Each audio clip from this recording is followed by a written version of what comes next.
When you take me out, I just wanna go. Sing, Dirty.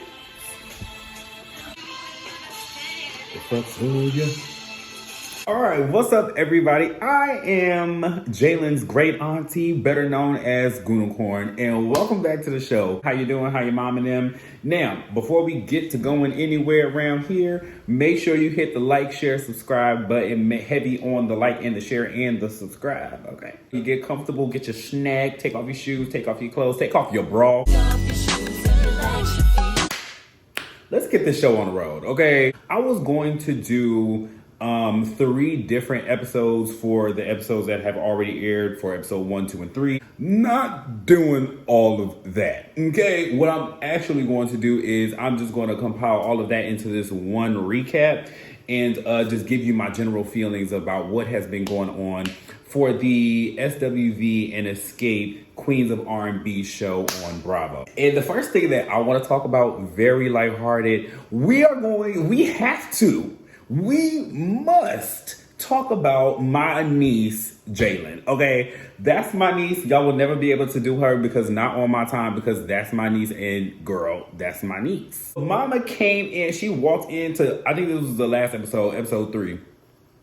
She came sashaying in with her little rhinestone trousers, bitch. I said, yes, niece. With her nails done, her face beat. Yes, mama. Yes, yes. And then she pulled out her phone and she got to singing.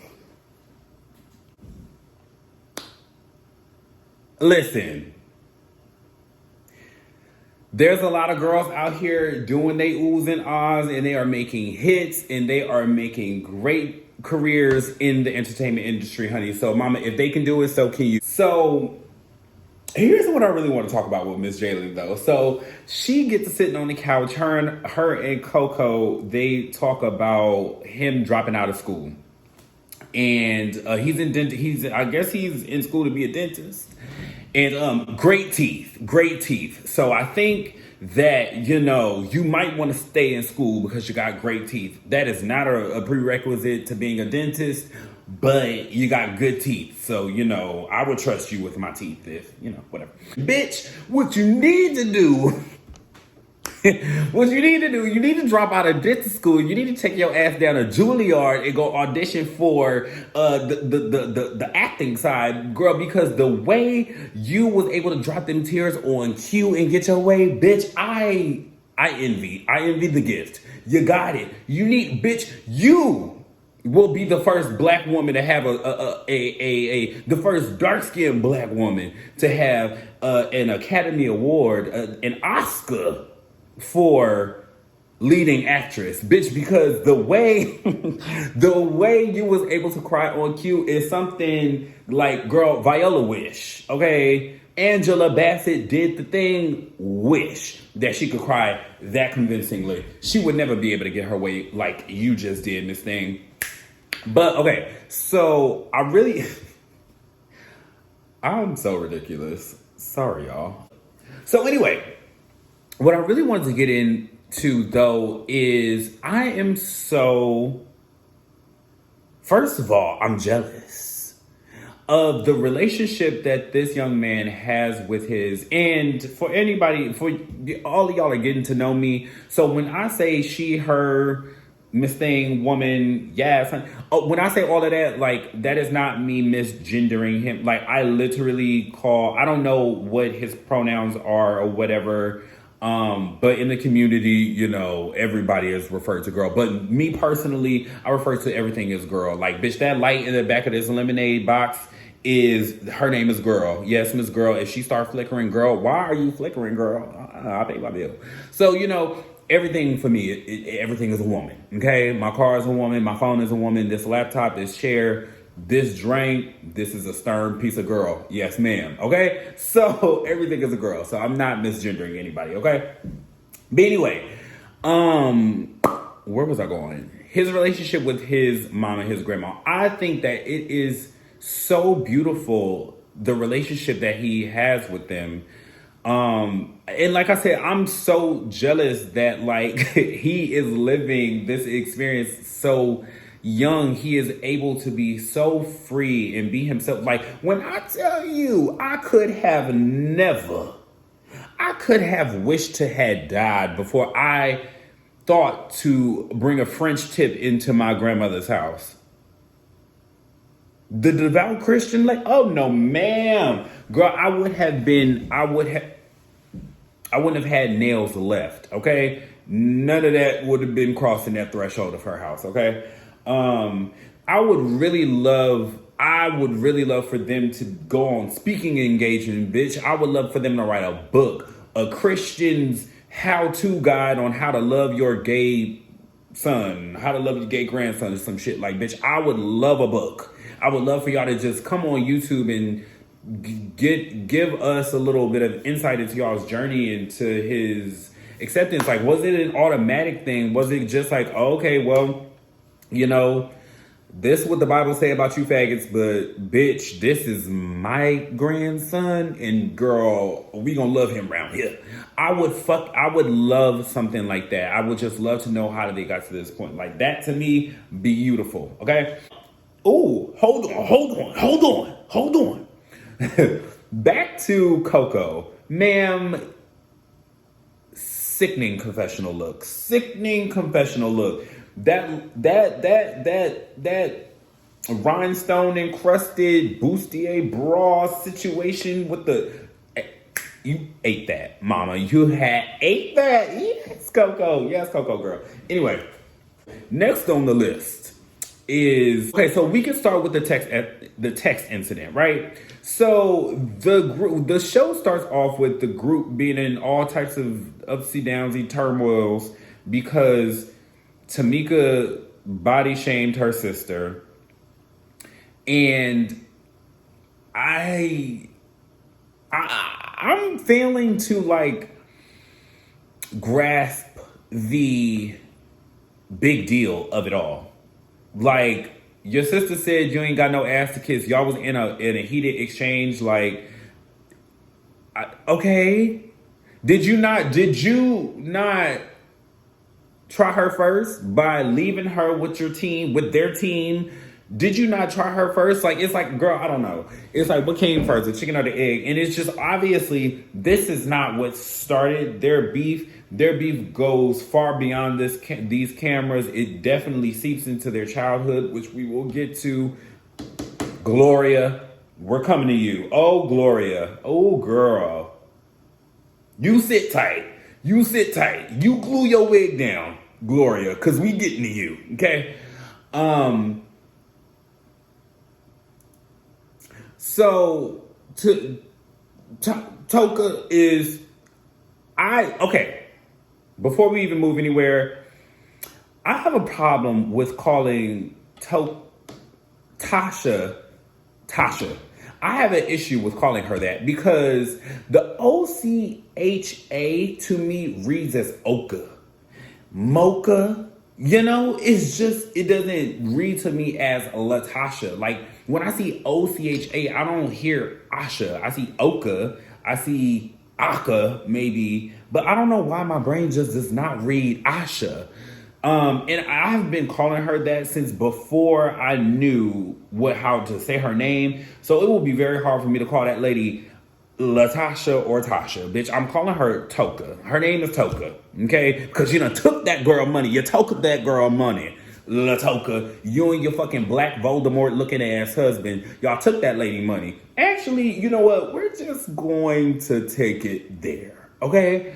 We're going to fast forward to that part because all that shit is some bullshit.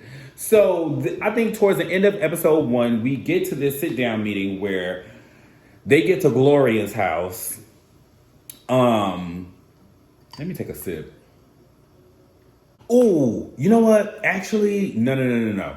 Because there were some tidbits in that meeting where SWV and Escape, they met to talk about having a joint tour the first time. There are some tidbits in there that just, I think, that adds to the later conversation. So, Latoka walks in. First of all, let's start here. Latoka is fucking beautiful. Like, truly a Black American beauty. Just gorgeous face, cute little like round face, just a gorgeous like frame. Her body is beautiful, like her skin is beautiful. She is just such a beautiful, beautiful woman. It is so unfortunate that she walked in there with that stank ass attitude, acting like she has this air about her that she is bigger and grander than everybody else. She walked in with this like stick up her ass, and then she sat down. Her sister come in there, like she doesn't even acknowledge her really. Her sister was like, "Oh, you look cute," and she was like, "You do too," like barely acknowledging her. Like it's just this dark cloud over her. And I personally just could not imagine being in any environment where people make me feel this way. I don't know what it is about her and why she's even entertaining the idea of being a part of this group. If these people make her feel, if these people bring out this ugliness in her, like she is too beautiful of a woman for her to just be so ugly. Like, oh, she was just so stank. Like, everybody's throwing out ideas. Tamika talking about, bitch, I want pyrotechnics, and I want lasers popping out her coochie, and I want a carousel. I want unicorns on the stage, and I want fire lilies, bitch, and I want this, and I want that, and I want this, and I want that. And Xscape and SWV just kind of like, oh, bitch, you want a lot. Candy like, girl, who the hell? Everybody just got to sit there like, okay, well, she wants a lot. She has dreams. She's a dreamer. Okay, she's a dreamer. She likes to dream. But nice that you've been ruminating on this, girl. Wonderful for you. And then so I think it was Taj, which I love Taj. Do we all love Taj? I love Taj. Taj is such a likable member of SWV, which I don't know if I want to say that about the other two members. Like, I think I like Lily. I don't know. It's something very like, Lily has a very like masculine like energy. I don't know. There's something about her. Anyway, Taj asks Toka, why are you sitting there like all pouty and shit, girl? Like, what's the tea? What's going on? So she's like, I'm not excited about this. Me and my sister, we got issues or whatever. And so SWV is trying to impart some wisdom. Candy is sitting there quiet as a mouse. She ain't saying nothing because Candy, I see what Candy is doing. Okay, Candy know how this reality TV game works. She say too much, people is gonna paint her as a bad guy. So she says nothing. It gives Toka the opportunity to reveal herself, and baby, is she doing it. And I mean, honestly, that's kind of like the end of the meeting. Everybody just kind of, they change the subject or whatever. They get back to eating their food, and then that's that. So let's get back down to this meeting at Gloria's house. Gloria, no Glorilla. So when Toka arrives to her mama house, she's all open arms. She's loving. She's all, girl, you look so cute. And you look so cute. Yes. You can tell that they have a very loving, like almost girlfriend-like relationship as they are adults now or whatever. I'm sure they was probably more respectful when they was younger, but it seems like they have more of a loving and friendly relationship. Girl, the exact opposite could be said for when Tamika showed up, bitch. Because when Tamika showed up, like, it just seemed like there was this energy of, like, am I even welcomed here? I think that, like, when Toka came up, she gave her a hug. She did all of that. When Tamika walked in, I want to say that she closed the door first or something before she ever even like hugged her. I don't know. It was something just very off-putting about the way that she even greeted Tamika. But anyway, so then we get down to the get down. And Tamika, the mama come over there and she's like, what's going on between y'all or whatever. Tamika tells her side of the story. She says how Toka walk past them or whatever. And as she's telling her story, Gloria shifts her big ass. Ooh, no. This is somebody's mama. This is somebody's mama. Okay, we're not gonna do that. We're not gonna do that. Gloria shifts her in that thick ass wig over there to Toka. It says she's jealous, like mouthing that to her. So obviously Tamika couldn't hear it, but girl, there's cameras. They're watching you. They're watching you, Gloria. Like, you're supposed to be a woman of God, and you are. Ooh, this is triggering. Ooh, this is triggering. This is triggering. This is a little triggering, okay, y'all? Because to all of y'all who grew up Black American in a Christian household where there were clear favorites in the house, and you were not the favorite, this is triggering to me because I think as adults, right? When you sense that there is some dissension between siblings, cousins, whatever, family, I think you as the adult, you are not supposed to encourage that.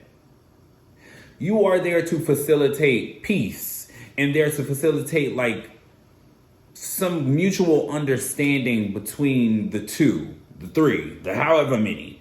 You are there supposed to like foster like growth in these kids and not stroke the ego of one and belittle the other. These are two kids that you are raising, and you have to make sure that you want the most for the best of them. You have to make sure that you want the best for the both of them. And I'm saying this is triggering because like I grew up in a similar environment where there were clear favorites at one time, and because I was a favorite at one point, so I know how it feels to be on the receipt. And I don't know if I was a favorite, if I was the only one at the time, but anyway, I know how it felt to be on the receiving end of the favoritism and then to be on the opposite side, right? So I knew how it was, but then also seeing how the dissension was encouraged and how also like it was like played up by the adults in the situation. Like when I tell you I was triggered on this scene because that she's jealous shit, I like to have Gloria. Listen, I have to remember that this is somebody else's grandmother, child, and I am not. Because I really like Tamika, and if I ever met her, I would hate for her to think that, I would hate for her to know that I was talking crazy about her mama. But I'm about to talk crazy about your mama anyway, because your mama was trying it. I don't like that. So as Tamika's talking or whatever, Gloria, she interrupts her. And she starts scolding her immediately. And it's like, again, are you there to mediate between your daughters to figure out the solution to this problem? Or are you there to gang up and mistreat Tamika? It's like you brought her there to put her in her place. You didn't bring her there to foster any kind of solutions. And it's like after 40 something years, Tamika, it's like, you had to have known how this was going to go. I guess you gotta fill your obligations on TV or whatever. But like, and you know what? I'm gonna take that back. I'm sure she knew how this was going to go because just reading Tamika's body language, she's sitting there just as cute as she want to be, but like just all shriveled up and sunken. And it's like around her mother and her sister, she becomes like almost a shell of herself. She is no longer, she loses her spark around her mother. She forgets that she's a star around her mother. And I think it's because her sister was made to be the star in the family that she feels like she will never be outside of her sister's shadow in her mother's eyes. And I hate that for her because you are just as much of a star. You are just as much of a singer. Better in my opinion. Ooh, bitch, it's my ass. What's going on? I didn't see that. Toka decides to bring up, oh, you body shame me. And then something just like something triggered Tamika into saying, when you and Rocky stole my money, you know that shit something like just struck her. And what I will say about this moment is that I think it is not a coincidence. I don't know how people are going to feel about me saying this, but I don't think that it is a coincidence that Tamika said this on camera. I don't think it was a coincidence that she, brought this up on camera. What I will say, though, is that I think that it was not for like any malicious intent. I think it was genuinely, she felt a sense of safety that the camera crew was there, that the cameraman was there, and that she was going to have to be held accountable in front of millions of people. Because you don't just blurt something like that out conveniently when the cameras are there. You don't. Now, I'm not saying that she's doing it for any malicious reason or any whatever reason that y'all can come up with or whatever. I'm saying that she genuinely felt a sense of like safety because the camera crew was there and there was millions of people watching, and that could have her back in that moment. I don't think that she ever feels like somebody has her back. Toka, you and Black Voldemort stole that girl money. You and Black Voldemort swindled that girl out of $30,000. Oh yeah, we believe it. Don't think for 1 second that don't nobody believe that. Now, and let me say allegedly. She allegedly stole that girl money. Okay? Cause I ain't got 30,000 to, but anyway, y'all stole that girl money, allegedly. And Gloria, that she stole that girl's money. She stole the girl's money, allegedly. And you are silencing and like minimizing and gaslighting the fuck out of Tamika while knowing that your other daughter stole this money, allegedly. Girl, this is a whole family full of devils. And you talking about she need counseling. She need counseling? If she need counseling, the Toka need a cell. A jail cell. Her and Black Voldemort need to be sent to Azkaban because they stole this girl's money. Allegedly. Y'all thieves. Ooh. I can't. So somewhere, I think in episode 2, Tamika meets up with Candy and Tiny to talk about the money situation, how that went with her mother. And she plays this message from her mom that really, again, if you are Black American and you grew up in a devoutly Christian household, and you were not devoutly Christian, and you were kind of the outsider or the black sheep, you've probably received a message or two like this in your day, in your time, especially if you was a homosexual. You definitely received one of these messages, okay? Telling you ain't got God in you, and using that God shit and all of that other, let me not say God shit, using all of that biblical mess to manipulate your child. And I don't care what y'all say, that shit is abusive. Using religion to manipulate and to coerce your children into behaving the way that you want them to act. I don't know. Something about that just feels abusive to me. Don't give me the line to say that, it is in fact abuse, but it just feels abusive to me. It feels abusive. Like, it is. Okay, so then I think it was episode 3 where Tamika and her mom meet up at her house. She's cooking. She's making her mom's favorite meals, which is one of those things where it breaks my heart for her, because at 40 something years old, she is still very much trying to get the approval from her mother. She's just doing anything that she can in order to get her approval. Her mom shows up and they have this weird standoff at the door to where they're it's just the tension is so there, so awkward, so thick that it's thicker than Gloria's wig is thick. She walks in, she says, "I make your favorite." Like, she's barely making eye contact with her. Her voice becomes small. And then she sits down or whatever, and instantly Tamika shrinks. And I don't know why that's making me emotional.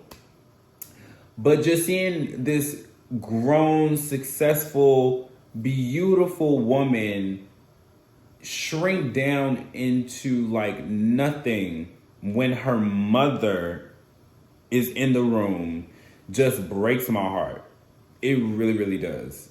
Because it's almost like you just want to shake her a little bit and be like, you are a grown-ass, successful woman who does not deserve to feel belittled by your mother in any aspect. Like, you, please. So the conversation starts off like already bad.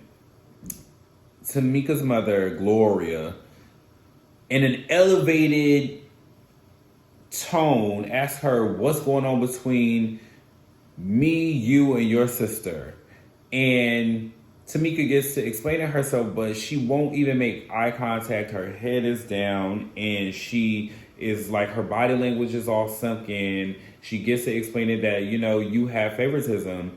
And her mom is like, I show favoritism? How do I show favoritism? And she's like, because you allow Toka to express herself. And she, in Gloria fashion, cuts her off and tries to like drown out her point. And Tamika just, I don't know, it's like, at what point do you as a grown woman start, which I will give you credit, in this episode you did put your foot down a little bit, but at a certain point you have to stop even letting your mother over talk you.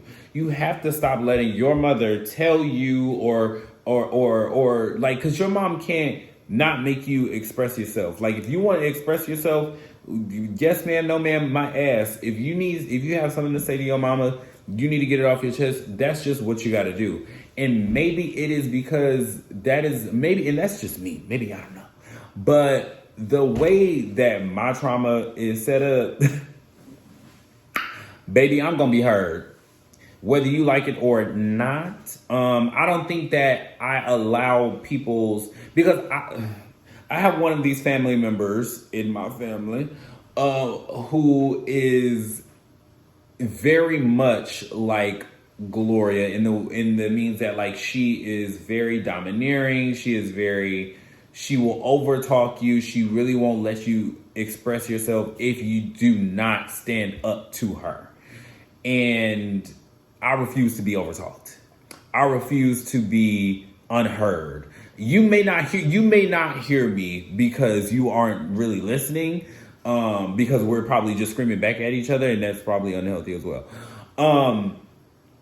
But you're not going to silence me as an adult. You're just not. What you say in your opinion is just as valid as mine, and the way that you make me feel is extremely valid, and you are not going to silence me by over talking me. That's just not gonna happen. Not while I'm an adult, bitch. Not while I pay bills. Okay, it's not happening.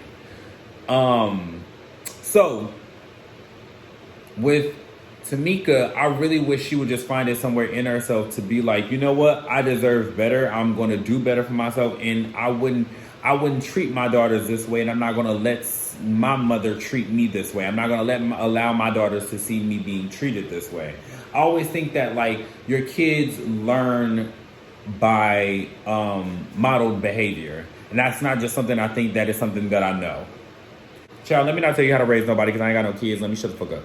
Anyway, y'all, I hate when parents try to use "I did X, Y, and Z for you" as some sort of like hold on you, as like, oh, I did X, Y, and Z for you, so you no. Let's not get one thing twisted, okay? What you did for me as a child, you were supposed to do. You were supposed to wake me up and take me to school. Bitch, you were supposed to feed me. You were supposed to clothe me. You were supposed to provide me with shelter. You were supposed to support my dreams and aspirations. Those were things that parents are supposed to do.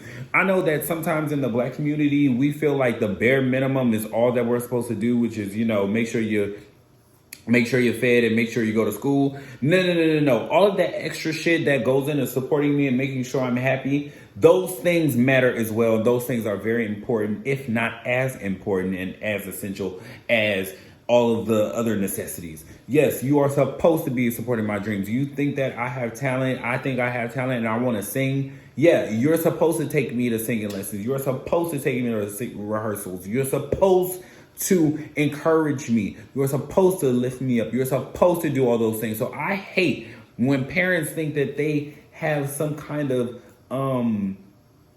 you get to now mistreat me and I am now supposed to allow and accept that because you supported me when you were supposed to. I didn't ask to be here, okay? I didn't ask to be here. I didn't ask for you to give birth to me. I did not ask for that, okay? You decided to lay down one day and get knocked up and then push me out and then raise me. So now you have responsibilities as a parent, and those things happen to be your responsibility. So I hate when parents try to use that as like some sort of leverage over their kids' head to be like, I did this for you, now you must suffer my abuse. No, sorry, wig. I'm not doing that. So again, she's over talking her, and then it almost feels like she is blaming Tamika's father's departure blaming Tamika for her father's departure. And it's like, girl, you married an ain't shit ass nigga. You had a baby with him just like the rest of these girls. Shoulda, coulda, motherfucking woulda, girl. And anyway, he's gone now and life is all good. But you can't go on like treating your daughter any old kind of way because this nigga like stepped out. And you also don't get to just insert yourself into her group talking about I am the fifth member. No, girl, you're not. You're not. You are their mother, and that is it. Okay. This is getting long, so we're going to go ahead and go beyond that. They cried. I'm assuming they made up. Good for Tamika for standing up for herself and telling her mama, girl, we're going to need to take some space apart if this is how you're going to continue to treat me. Her mama forced an apology on her. Awkward. Anyway, so let's get down to the Xscape versus SWV drama, to where Kandi is pushing to be headliner of their show. Y'all,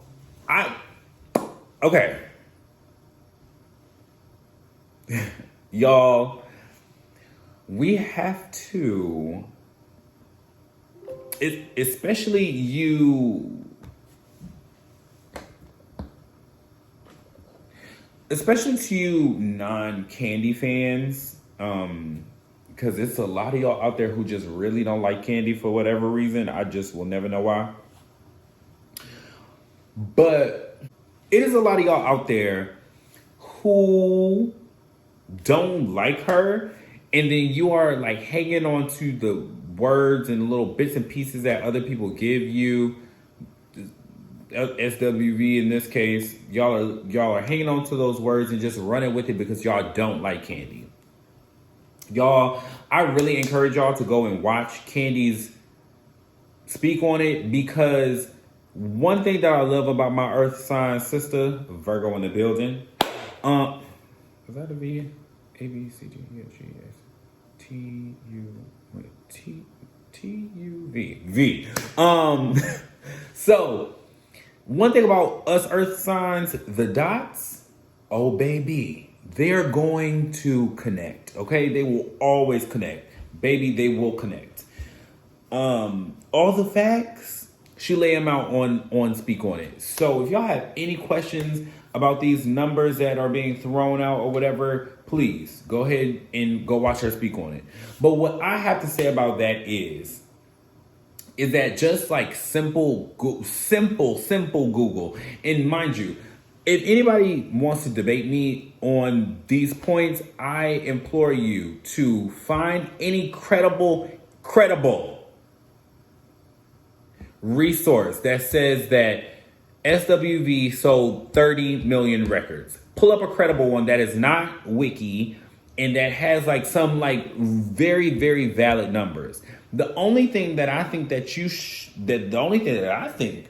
be able to trust is Billboard and RIAA. Okay? Those girls will give you the US numbers, and I think that is really what we should be working on. That's what we should be looking at, because y'all, certain people are counting like international numbers, which obviously in totality, worldwide numbers and sales are great. They're great, right? Duh. We love those. But what I am saying is that like the numbers that we can actually see, the numbers that we can actually like pull up and be factual is Billboard and RIAA. Now, Xscape has 3 platinum albums, okay? They only have 3 and they're all platinum. SWV has a triple platinum first album, a platinum second album, and like a gold third album, and then the rest of them are like, bitch, clear. Girl, I don't know. So right there, they are neck and neck as far as sales go, right? As far as like Billboard chart success, Xscape has 5 top 10s, no number 1s, but they have 5 top 10s. They have a number 2.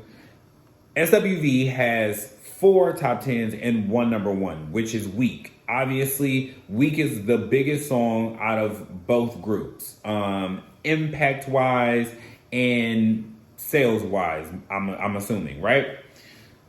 Again, neck and neck stats. They are neck and neck. There is not one group that is doing leaps and bounds. Even in the 90s, there is not one group that was doing leaps and bounds over the other. Okay? They were not Destiny's Child, nor were they TLC. They just were not doing those kind of numbers, nor do they have that kind of demand today. Okay? However, because people oh God, I feel like somebody is going to ignore this fact. But it is a proven fact that Kandi is on Bravo, where she is selling sex toys. She has sold plays. She has sold music.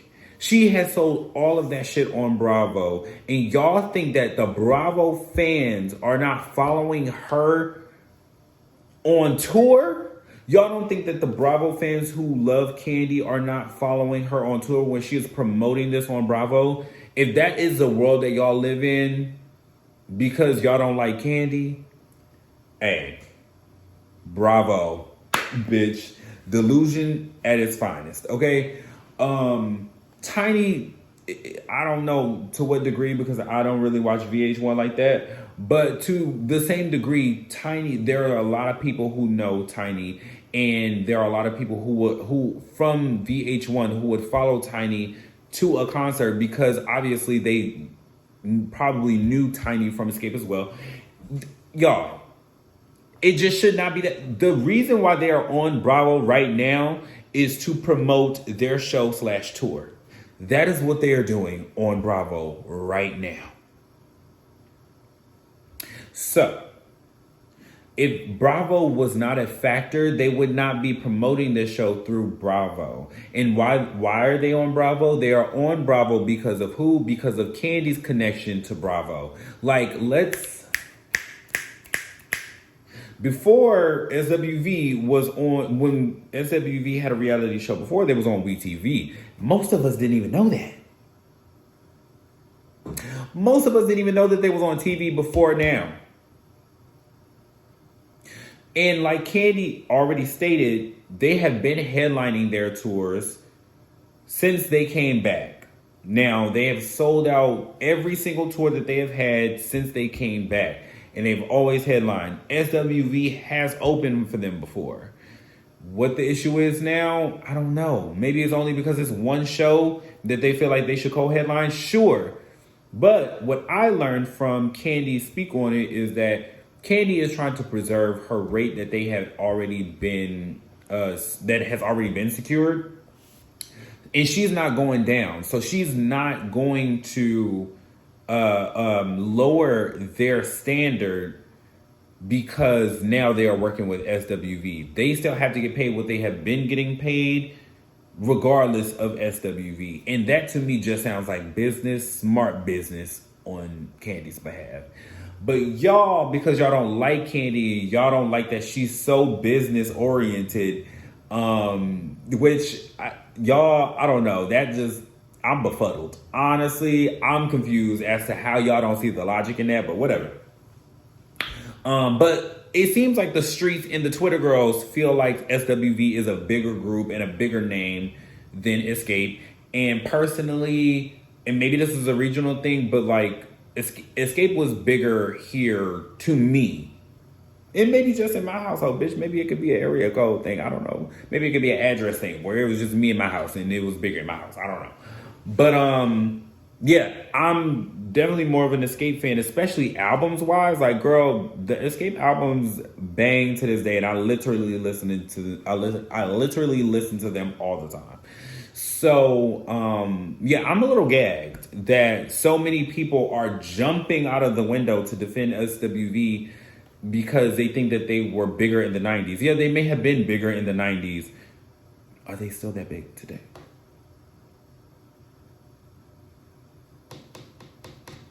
I don't know. But y'all, I have been on this thing for too long. My voice is hurting at this point, girl. It is crazy, girl. Y'all gonna have me hoarse tomorrow. But yes, that is all I have to say on these 3 episodes. I will be back here next week to do, I will be back here weekly for the rest of the episodes. I think it's like 3 more. So I'll be back every week for the rest of the episodes because it's only getting juicier and juicier. And y'all have a lot of fun. I love y'all. Thank you for being here. And like, share, and subscribe. Do all the things that you know you're supposed to do because for the YouTube house chat. And I will see y'all later. Toodles.